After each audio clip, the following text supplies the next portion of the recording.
What's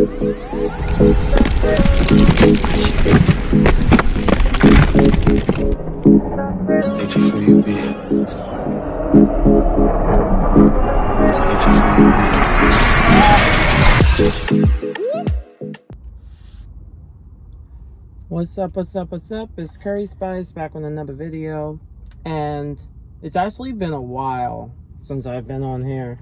A lot has happened. So where do I even begin? Okay, so this is November.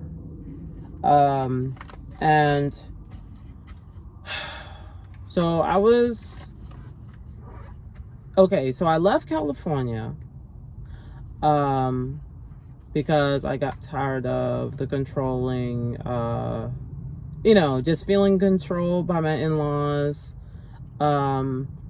I lived with them for over 5 years. They judged me very harshly for not having the kind of job that they wanted me to have. They wanted me to have that cubicle Monday through Friday from 9 to 5, or something that they could recognize as a job, like a proper job rather.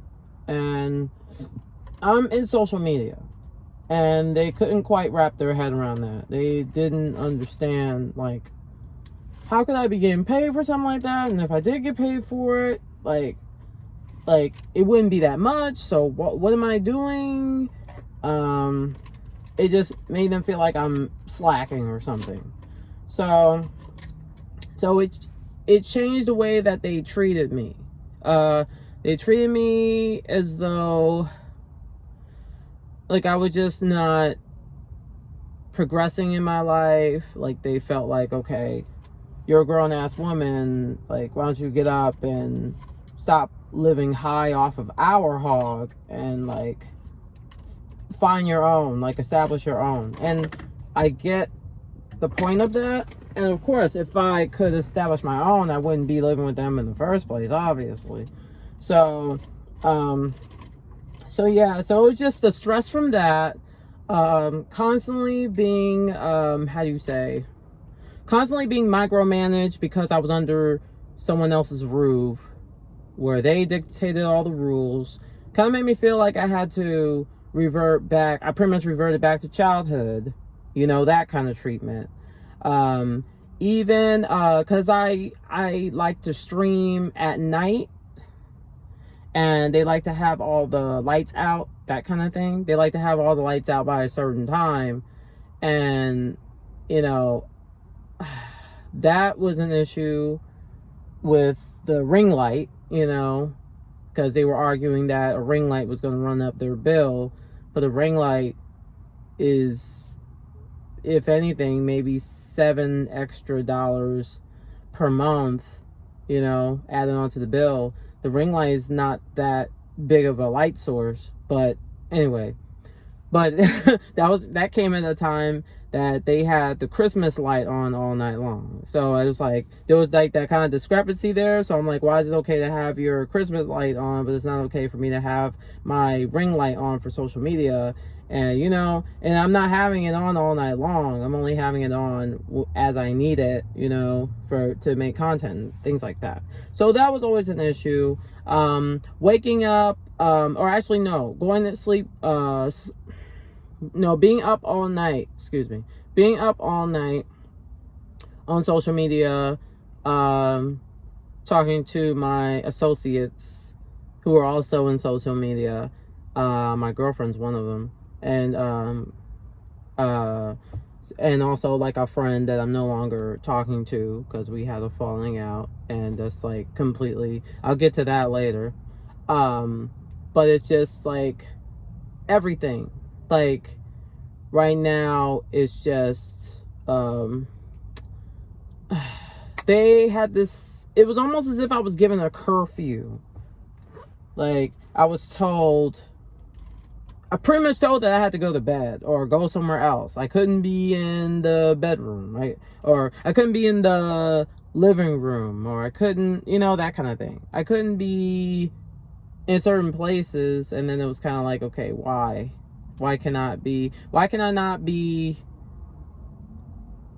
like, especially if I have the light off in your living room and I'm just sitting in the dark, why can't I do that? You know, so there were those kind of situations coming up, and it was just made me feel like I was being controlled. So I had to get out of there. So at the time, I had a friend who was going through some trouble, needed a roommate rather. And that's the friend I was just talking to you about, telling you that I no longer talk to them. So this friend needed a roommate, and they were scared, they just afraid of being alone, that kind of thing, disabled. And then I thought, okay, this is my friend. I've been friends with this person for over a year. So I'm thinking, oh, okay, maybe, this is my friend. Maybe I could like reach some kind of, I kind of felt like I could save her. Well, she is really a gay man, but I refer to him as she because that's what she prefers, but at the same time, he had said that he goes by either one, he or she, but I usually refer to her as she. So anyway, so it's just like, so she needed a place to stay, or needed her own place where she has her own lease, so she's listed on the lease. I was on the lease with her in New Mexico. So I ended up leaving California, going to New Mexico. That was hell. That was hell for my my kids, because they don't want to talk to me anymore because I left. But they're not really understanding. And even my husband outcasted me too for my decision. Because it felt more like, okay, I'm leaving as like a mental health check. You know what I mean? I'm leaving as for mental health reasons, because I felt like I was constantly being controlled. And they weren't understanding that. I think my kids were just seeing how they were affected in the situation. And like, I get it. Like, they're teenagers. They're like 15 and 19 years old. Their birthdays actually just passed. So like, I understand from their point of view that like, they want their parents to be together, and it looks like they're not together because their mother is off living in some other state, and then their father, all they have is their father physically, and it's just so many changes happening around them. They don't really like living, where they're living. They just don't like the overall situation, and it's starting to, make them feel emotionally, I don't know, unstable. So I understand from their point of view, and I sympathize for it 100%. They have every right to feel what they feel. However, I do feel like they're shutting me out without really understanding my side. And they can't truly understand my side because they're only 15 and 19 years old. You know what I mean? Like, they don't have any kind of context of the world. And I can't blame them for that, But like, from a mother, like, it just hurts when every time I try to call or try to text my daughters, and I'm rejected day after day after day after day. They don't want to say a simple hi to me. Every once in a while, my youngest daughter will say something like hi, but she'll be super brief, like one word response type thing. And it just makes me feel so sad. So that's like something I'm coping with. But just touching on that briefly. But the other things I wanted to touch on was that I was in New Mexico for like about 4 months or so, just over 4 months. And this person that I was friends with for over a year, met them over the internet, You know, there were a few red flags of, like, I suspected narcissism. I wasn't sure, but I did suspect it. But I think I just wanted to hold on to the relationship so badly that I just kind of, you know, brushed it off my shoulder. Like, well, no, maybe it's just in my head. You know, I just wanted the relationship. I just wanted that friendship so badly that I just, you know, she's very charismatic, hilarious, just the kind of person that people want to be around. Like the perfect gay man who people want to be around. At least that's what I thought, you know? Like, I mean, that's what I thought. But, seems very down to earth, disabled, wears her heart on her sleeve, very emotional, cries at the drop of a hat, you know, kind of similar to me, very similar to me actually when it comes to that, but very, very blunt, doesn't beat around the bush, tells you, like Scorpio, you know, like, just like, it's not gonna sugarcoat anything for you, you know. So, like, that kind of dominating personality, like, very authoritative, has to be in control, has to be some kind of leader, like, you know, very kind of entrepreneurial type vibe that I got from this person. Very strong presence, and I actually admired that about this person. And that was why we were friends in the first place, because there was something that drew me to this person. And this person knows, I'm not saying they have like a large following. They don't have a large following, but they know a lot of people. So, or at least it seems that way. So, and the people who do know her love her. Like, she has a lot of people that seem like they're in her corner.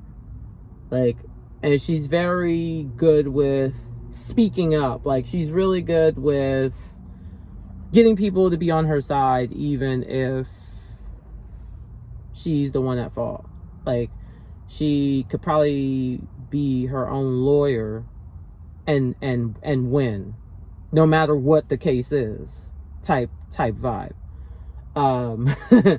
So, but yeah, so about all that stuff.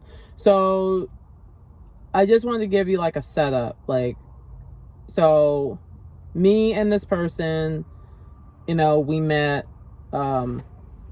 online, and it was like actually at a talent show that I ended up winning because I was singing her favorite song of all time, or at least she told me it was one of her favorite songs of all time.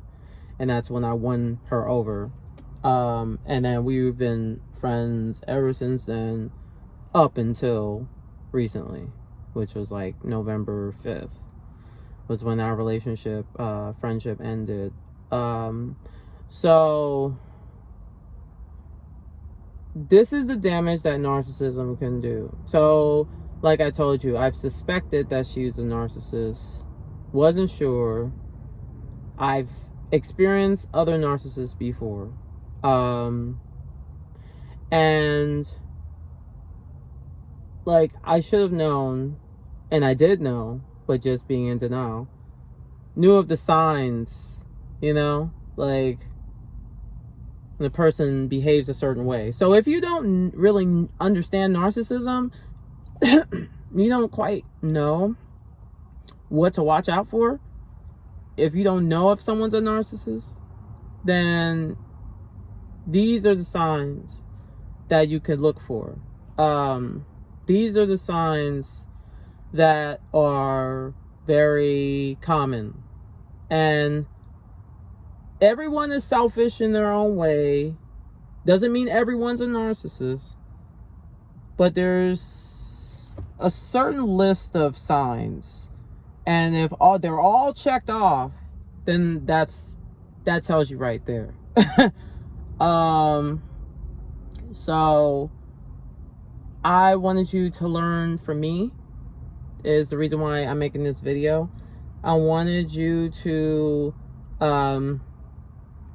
if you're not quite sure what a narcissist is, or if you suspect that someone is a narcissist, but you need to kind of watch a video or to do some research to figure out what kind of situation you're dealing with, this is the right video for you. So, I might have to make this a two-parter because I'm already at just over 15 minutes. But I wanted to give you just a little bit of setup, just so you can get an idea of what's happening. Like, you know what I mean? Like, I wanted to give you a little bit of a background story to help set up for that. Signs of narcissism video. So I think I probably should end it right here, but check out part 2 and I will pick up where I left off. Okay? And it's good being back here on YouTube. I know I took quite a long break. I was in, like I said, I was in New Mexico for like over 4 months, just over 4 months. And right now, I'm visiting Texas, but we're trying to figure out what we want our final destination to be. And we're just like, you know, but I know you're like probably wondering like, what's going on with you? Like, why have you not been making videos? But I will get to all of that. And that's pretty much it for now. I'm looking forward to spicing up your life one episode at a time. I will talk to you all later. Been through a lot, staying in good spirits, or at least trying to. But yeah, that's pretty much it. All right, I'll talk to you guys soon. All right, bye.